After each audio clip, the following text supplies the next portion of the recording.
Hi hello ನಮಸ್ಕಾರ ಸ್ನೇಹಿತರೆ, ಏನಾಗ್ತದೆ ಇಲ್ಲಿ ಭಾಗ್ಯಗೆ ಶಾಕ್, ಈ ಕಡೆ ಕುಸುಮಾಗೂ ಶಾಕ್. ಅಂಥದ್ದೇನಪ್ಪ ಆಯಿತು ತಿಳ್ಕೊಬೇಕು ಅಂದರೆ ಈಗಲೇ ನಮ್ಮ ಈ ಚಾನಲ್ನ ಸಬ್ಸ್ಕ್ರೈಬ್ ಮಾಡಿ, ಹಾಗೆ ಒಂದು ವಿಡಿಯೋವನ್ನು ಪೂರ್ತಿಯಾಗಿ ನೋಡಿ.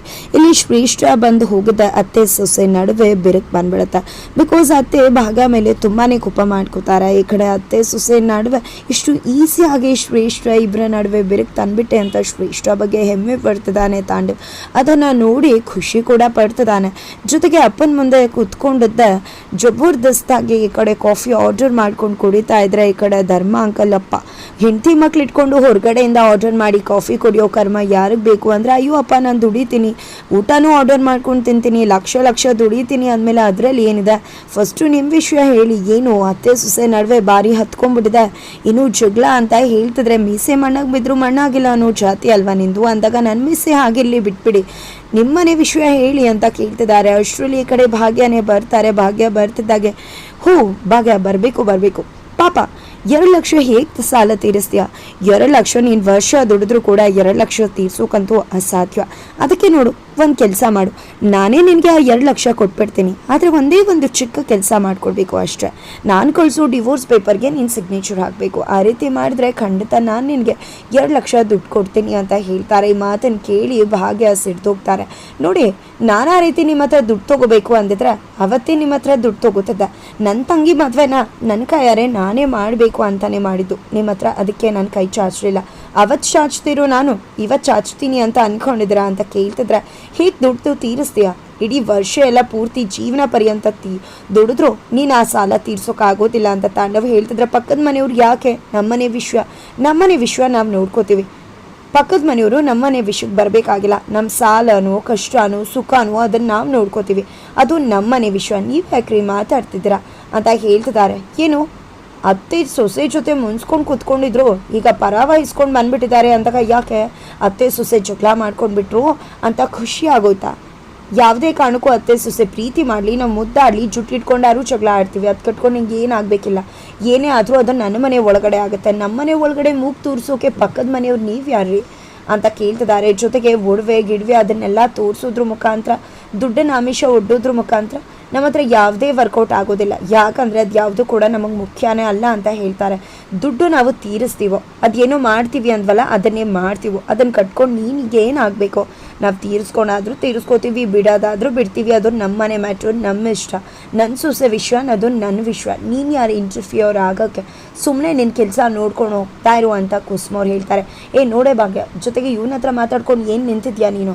ಸುಮ್ಮನೆ ನಿನಗೆ ಎಕ್ಸಾಮ್ ಇದೆ ಅಲ್ವಾ, ಸುಮ್ಮನೆ ಹೋಗಿ ರೆಡಿಯಾಗು, ಇನ್ನೂ 4 ಪರೀಕ್ಷೆ ಇದೆ, ತೆಪ್ಪಗೆ ಹೋಗು ಅಂತ ಹೇಳ್ತಾರೆ. ಜೊತೆಗೆ ನಮ್ಮನೆ ವಿಷಯಕ್ಕೆ ನೀವೇನು ಮುಗ್ ತೋರಿಸೋ ಅವಶ್ಯಕತೆ ಇಲ್ಲ, ನಿಮ್ಮದನ್ನು ನೀವು ನೋಡಿಕೊಂಡ್ರೆ ಅಷ್ಟೇ ಸಾಕು.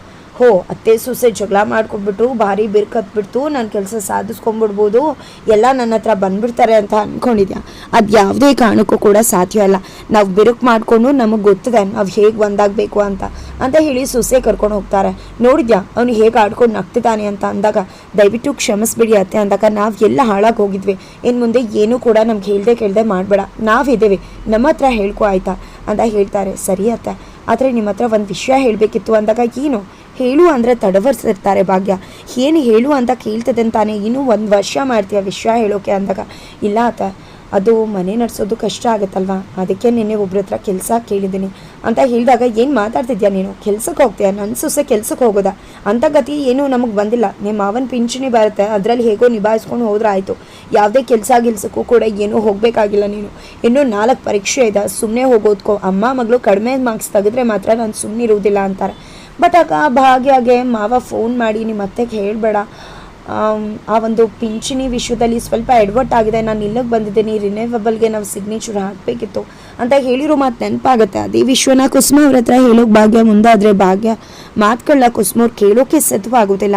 ನಂತರ ಈ ಕಡೆ ಕುಸುಮ ಮತ್ತು ಧರ್ಮ ಅಂಕಲ್ ಇಬ್ಬರು ಕೂಡ ಸೊಸೆ ಮತ್ತು ಮಗಳು ಸ್ಕೂಲಿಗೆ ಹೋದ್ಮೇಲೆ ರೆಡಿ ಆಗಿದ್ದಾರೆ. ಮೊದಲು ಹೋಗ್ಬಿಟ್ಟು ನಿಮ್ಮ ಪಿಂಚಣಿ ದುಡ್ಡನ್ನ ತೊಗೊಂಡು ಬಂದ್ಬಿಡೋಣ ಅಂತ ಹೇಳ್ತಾರೆ. ಹೌದು ಕುಸುಮ, ತೊಗೊಂಡು ಬಂದ್ಬಿಡೋಣ, ಆಮೇಲೆ ಶ್ರೇಷ್ಠ ದುಡ್ಡನ್ನು ಅದರಲ್ಲಿ ತೀರಿಸ್ಬಿಡೋಣ, ಪಾಪ ಸ್ಕೂಲಿಂದ ಬರ್ತಿದ್ದಾಗೆ ಆ ಮಗುಗೆ ಒಂದು ಖುಷಿ ವಿಷಯ ಹೇಳೋಣ ಅಂತ ಹೇಳ್ತಾರೆ. ನಡೀರಿ ಬೇಗ ಹೋಗಿ ತಂದುಬಿಡೋಣ ಅಂತ ಕುಸುಮ ಮತ್ತು ಧರ್ಮ ಅಂಕಲ್ ಇಬ್ಬರು ಕೂಡ ಪಿಂಚಣಿ ಆಫೀಸ್ಗೆ ಹೋಗ್ತಾರೆ. ಇಲ್ಲೇನಾ ಇರೋದು ಅಂದಾಗ ಹೌದು ಅಂತಾರೆ. ನಂತರ ಈ ಕಡೆ ಪಿಂಚಣಿ ವಿಷಯವಾಗಿ ಕೇಳೋಕೆ ಬಂದಿದ್ವಿ ಅಂತ ಹೇಳಿದಾಗ ನಿಮ್ಮ ಡೀಟೇಲ್ಸ್ ಕೊಡಿ ಅಂತ ಹೇಳ್ತಾರೆ. ಡೀಟೇಲ್ಸ್ ಕೊಟ್ಟು ಕಾಯ್ತಾ ಕೂತಿದ್ದಾರೆ. ಈ ಕಡೆ ಧರ್ಮ ಮತ್ತು ಕುಸುಮ ಆಂಟಿ ಇಬ್ಬರು ಕೂಡ ಆ ಕಡೆ ಭಾಗ್ಯ ಮಗಳು ಜೊತೆ ಎಕ್ಸಾಮ್ ಮುಗಿಸ್ಕೊಂಡು ಬರ್ತಿದ್ರೆ ಈ ಕಡೆ ಮಗಳು ಅಮ್ಮ ಹೇಗೆ ಎಕ್ಸಾಮ್ ಬರ್ದೆ, ಎಕ್ಸಾಮ್ಸ್ ಚೆನ್ನಾಗಿ ಬರ್ತೀಯ ಅಮ್ಮ ಅಂತ ಕೇಳ್ತಿದ್ದಾಳೆ. ಆ ಒಂದು ಡ್ಯಾಶುಷ್ಗೆ ನಾನು ತಪ್ಪು ಬರ್ದಿದ್ದೀನಿ ಅನಿಸುತ್ತೆ, ಕನ್ಫ್ಯೂಷನ್ ಮಾಡಿಕೊಂಡು ಅಂತ ತುಂಬ ಮಾತಾಡ್ತಿದ್ದಾಳೆ. ಬಟ್ ಯಾವುದೂ ಕೂಡ ಭಾಗ್ಯ ಕಿವಿಗೆ ಹೋಗ್ತಿಲ್ಲ. ಬಿಕಾಸ್ ಭಾಗ್ಯ ತಲೆಯಲ್ಲಿರೋದು ಜಸ್ಟ್ ಕೆಲ್ಸಕ್ಕೆ ಹೋಗಬೇಕು, ದುಡ್ಡು ಸಂಪಾದನೆ ಮಾಡಬೇಕು, ಹೇಗೆ ಹೋಗಲಿ ಅಂತ. ಅಶ್ವಿನಿ ಅಮ್ಮ ಎಲ್ಲಿದೆಯಾ ನೀನು ಅಂದಾಗ ತನ್ವಿ ನೀನು ಮನೆಗೆ ಹೋಗಮ್ಮ, ನಾನು ಬರ್ತೀನಿ ಅಂದಾಗ ಇವತ್ತು ಕೂಡ ಮಾರ್ಕೆಟ್ಗೆ ಹೋಗಬೇಕಾ, ನೆನೆ ತಾನೇ ತರಕಾರಿ ತಂದ್ಯಲ್ಲ ಅಮ್ಮ, ಸರಿ ಆಯಿತು ನಾನು ಹೋಗಿರ್ತೀನಿ, ಆದಷ್ಟು ಬೇಗ ಬರಬೇಕು, ಅಜ್ಜಿ ಕೇಳಿದ್ರೆ ನೀನು ಮಾರ್ಕೆಟ್ಗೆ ಹೋಗಿದ್ದೀನಿ ಅಂತ ಹೇಳ್ತೀನಿ ಅಂತ ಆಟೋ ಹೊತ್ಕೊಂಡು ಹೋಗ್ತಾಳೆ. ನಂತರ ಈ ಕಡೆ ಭಾಗ್ಯ ಹೋಟೆಲಿಗೆ ಬರ್ತಿದ್ದಾಳೆ. ನಂತರ ಇಲ್ಲಿ ಕುಸುಮ ಮತ್ತು ಧರ್ಮ ಅಂಕಲ್ ಇಬ್ಬರು ಕೂಡ ಮಾತಾಡ್ಕೊಂಡು ಕೂತಿದ್ದಾರೆ. ಇನ್ನೂ ಎಷ್ಟೊತ್ತಾಗುತ್ತೆ ಅಂದಾಗ ಇಲ್ಲಿ ಕಾಯಬೇಕಾಗುತ್ತೆ, ಸ್ವಲ್ಪ ತಡ ಆಗುತ್ತೆ ಅಂತ ಹೇಳ್ತಾರೆ. ಹೌದು ಇಂಥ ಬ್ಯಾಗ್ ಹೇಗೆ ತಂದಿದ್ಯಾ ಅಂದಾಗ, ಇಂಥ ಬ್ಯಾಗು ಜಾತ್ರೆ ಥರ ಇದೆ ಅಲ್ವಾ, ಈ ಬ್ಯಾಗಲ್ಲಿ ದುಡ್ಡು ಇಟ್ಕೊಂಡು ಹೋದರೆ ಯಾರಿಗೂ ಗೊತ್ತಾಗಲ್ಲ, ಅದೇ ಐಫೈ ಥರ ಇದ್ಬಿಟ್ರೆ ಏನೋ ಇದೆ ಅಂತ ಕಿಡ್ನಾಪ್ ಮಾಡಿಬಿಡ್ತಾರೆ ಕಳ್ಳರು ಅಂದಾಗ, ನೀನು ತುಂಬ ಜಾಣೆ ಕುಸುಮ ಅಂದಾಗ, ಹೌದು ನಾನು ತುಂಬ ಜಾಣೆ ಅಂತ ಈ ಜಗತ್ತಿಗೆ ಗೊತ್ತು ಅಂತ ತಮ್ಮನ್ನು ತಾವೇ ಹೋಗ್ಲಿಕ್ಕೋತಾರೆ. ನಂತರ ಬನ್ನಿ ಸರ್ ಅಂತ ಕರೀತಾರೆ. ನೋಡಿ ನೀವು ಅಕೌಂಟಲ್ಲಿ ಅಂತ ಶುರು ಮಾಡ್ತಿರ್ತಾರೆ ಡೀಟೇಲ್ಸ್ ಕೊಡೋಕೆ. ಅಷ್ಟರಲ್ಲಿ ಮೊದಲು ಸಿಗ್ನೇಚರ್ ಮಾಡಿಬಿಟ್ಟು ದುಡ್ಡು ತೊಗೊಂಡು ಹೋಗೋಣ ನಡೀರಿ ಅಂತ ಹೇಳ್ತಾರೆ. ಈ ಕಡೆ ಧರ್ಮ ಅಂಕಲ್ ಸಿಗ್ನೇಚರ್ ಮಾಡಿ ದುಡ್ಡು ತೊಗೊಂಡು ಹೋಗಬೇಕು ಅಂತ ಅನ್ಕೋತಾರೆ. ಎಷ್ಟು ಡ್ರಾ ಮಾಡ್ಬೋದು ಅಂತ ಕೇಳ್ತಿದ್ದಾರೆ. ಎಷ್ಟು ಡ್ರಾ ಮಾಡೋಕ್ಕಾಗೋದಿಲ್ಲ, ಯಾಕಂದರೆ ನಿಮ್ಮ ಅಕೌಂಟ್ ಫ್ರೀಸ್ ಆಗಿದೆ ಅಂತ ಹೇಳ್ತಾರೆ. ಏನು ಮಾತಾಡ್ತಿದ್ರೆ ನೀವು, ನಮ್ಮ ದುಡ್ಡು ನಾವು ಯಾಕೆ ತೊಗೊಂಡು ಹೋಗೋಕ್ಕಾಗೋದಿಲ್ಲ ಅಂದಾಗ ಸಿಗ್ನೇಚರ್ ಮಾಡಬೇಕಿತ್ತು, ಹಾಗೆ ಇವರು ಸಿಗ್ನೇಚರ್ ಮಾಡಿಲ್ಲ ಅಂತ ಹೇಳ್ತಾರೆ ಆಫೀಸರ್. ಅಯ್ಯೋ ಈ ಕಡೆ ಗೊತ್ತಾಗ್ಬಿಡುತ್ತೆ ಧರ್ಮ ಅಂಕಲ್ಗೆ, ಆ ವಿಷಯಕ್ಕೆ ಈ ರೀತಿ ಪ್ರಾಬ್ಲಮ್ ಆಗಿದೆ ಅಂತ. ಆದರೆ ಇಲ್ಲಿ ಕುಸುಮವ್ರಿಗೆ ಏನೂ ಅರ್ಥ ಆಗ್ತಿಲ್ಲ. ಈಗ ಬಂದಿದ್ದಾರಲ್ವ, ತೊಗೊಳ್ಳಿ ದುಡ್ಡು ಕೊಡಿ, ನಮ್ಮ ದುಡ್ಡು ಕೊಡೋಕೆ ನೀವೇನು, ಕರೀರಿ ನಿಮ್ಮ ಮ್ಯಾನೇಜರ್ನ, ಹಾಗೆ ಹೀಗೆ ಅಂತ ಗಲಾಟೆ ಮಾಡ್ತಿದ್ದಾರೆ. ನಂತರ ಈ ಕಡೆ ಕುಸುಮ ಅರ್ಥ ಮಾಡ್ಕೊ, ಅದೇ ನಾನು ಪುಣ್ಯಕ್ಷೇತ್ರ ದರ್ಶನಕ್ಕೆ ಹೋಗಿದ್ನಲ್ವ, ಅದರಿಂದ ಆಗಿರೋ ಪ್ರಾಬ್ಲಮ್ ಇದು. ಆವಾಗ ನನಗೆ ಕಾಲ್ ಬಂದಿತ್ತು, ಆಗ ನಾನು ಸೈನ್ ಮಾಡೋಕ್ಕಾಗಲಿಲ್ಲ, ಅದರಿಂದ ಈ ಎಡ್ವರ್ಟ್ ಆಗಿದೆ ಅಂತ ಹೇಳ್ತಾರೆ. ಅಷ್ಟರಲ್ಲಿ ಮ್ಯಾನೇಜರ್ ಕೂಡ ಬರ್ತಾರೆ. ಮ್ಯಾನೇಜರ್ ಬಂದಿದೆ, ಏನಾಯಿತು ಏನು ಅಂದದಕ್ಕೆ ನಮ್ಮ ದುಡ್ಡು ಕೊಡೋಕೆ ಬೇರೆ ನಡ್ಕೋತಿದ್ದಾರೆ, ಸಿಗ್ನೇಚರ್ ಆಗಿ ದುಡ್ಡು ಕೊಡ್ತಿಲ್ಲ ಅಂತ ಕುಸುಮವ್ರು ಹೇಳ್ತಿದ್ರೆ, ಈ ಕಡೆ ಇಲ್ಲ ಸರ್ ನೋಡಿ ಯಾವ ರೀತಿ ಪ್ರಾಬ್ಲಮ್ ಆಗಿದೆ ಅಂತ ಹೇಳ್ತಾರೆ. ನೋಡಿ ಇವರ ಅಕೌಂಟ್ ಜಾಮ್ ಆಗಿದೆ, ಯಾಕಂದರೆ ಇವರು ಆ ಟೈಮಲ್ಲಿ ರಿನ್ಯೂವಲ್ ರಿನ್ಯೂ ಆಗಬೇಕಾದ್ರೆ ಸಿಗ್ನೇಚರ್ ಮಾಡಬೇಕಿತ್ತು, ಅವ್ರು ಸೈನ್ ಮಾಡಿಲ್ಲ. ಅದಕ್ಕೆ ಒಂದು ಟೈಮ್ ಬರುತ್ತೆ, ಆವಾಗಷ್ಟೇ ಸೈನ್ ಮಾಡಿಸ್ಕೊಳಕ್ಕಾಗೋದು.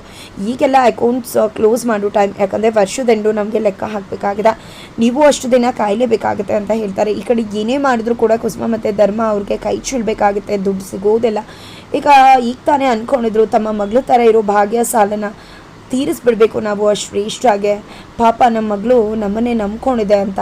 ಬಟ್ ಅವರಿಂದ ಸಹಾಯ ಮಾಡೋಕ್ಕಾಗ್ತಿಲ್ಲ. ಆ ಕಡೆ ಭಾಗ್ಯ ಕೆಲಸ ಅತ್ತೆ ಹೇಳಿದ್ರು ಕೂಡ ಕೆಲಸಕ್ಕೆ ಹೋಗ್ತಾಳೆ. ಬಟ್ ಅಲ್ಲಿ ಲೇಡಿಗೆ ಬಂದು ಕೂತಿದ್ದಾರೆ.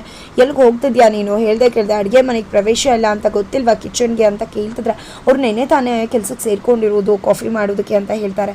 ಕಾಫಿ ಮಾಡೋಕೆ ಬರೋಳು ಮಧ್ಯಾಹ್ನ ಬರೋದಾ, ಮಧ್ಯಾಹ್ನ ಬಂದರೆ ಯಾರು ಕಾಫಿ ಕುಡಿತಾರೆ ಅಂತ ಹೇಳಿದಾಗ, ನೆನೆ ತಾನೇ ಸರ್ಗೆ ನಾನು ಎಲ್ಲ ಕೂಡ ಹೇಳಿದೆ, ಅವರು ಕೂಡ ಒಪ್ಕೊಂಡಿದ್ರು ಅಂದಾಗ, ಈ ಹೋಟೆಲ್ ಓನರ್ ನಾನು, ಬೇರೆಯವರಲ್ಲ. ಇವರ ಬೇರೆ ಮಾತುಗಳು ಭಾಗ್ಯಗೆ ಆತಂಕ ತರಿಸ್ತದೆ. ಬಿಕಾಸ್ ಬಾಯಿಗೆ ಬಂದಂಗೆ ಬೈತಿದ್ದಾರೆ. ಆ ಕಡೆ ಭಾಗ್ಯ ಹೋಟೆಲಿಂದ ಔಟ್ ಆಗಬೇಕಾಗತ್ತಾ, ಹಾಗಾದರೆ ಭಾಗ್ಯನ ಕೆಲಸದಿಂದ ತೆಗ್ದಾಕ್ತಾರ. ಬಟ್ ಅಲ್ಲೇ ಇದ್ಕೊಂಡು ಅವಳು ಕಷ್ಟಪಟ್ಟು ಅಷ್ಟನ್ನೆಲ್ಲ ಸಹಿಸ್ಕೊಂಡು ತನ್ನ ಮನೆಯವ್ರಿಗೋಸ್ಕರ ಕಷ್ಟಪಟ್ಟು ಅಲ್ಲೇ ಕೆಲಸ ಮಾಡಬೇಕಾಗತ್ತಾ. ಈಕೆ ಕೆಲಸ ಮಾಡ್ತಿರೋ ವಿಷಯ ಕುಸುಮ ಮತ್ತು ಧರ್ಮ ಅಂಕಲ್ಗೆ ಗೊತ್ತಾಗುತ್ತೆ. ಯಾವ ರೀತಿಯೋ ಟ್ವಿಸ್ಟ್ ಇದೆ ತಿಳ್ಕೋಬೇಕು ಅಂದರೆ ಮುಂದಿನ ವಿಡಿಯೋಗೋಸ್ಕರ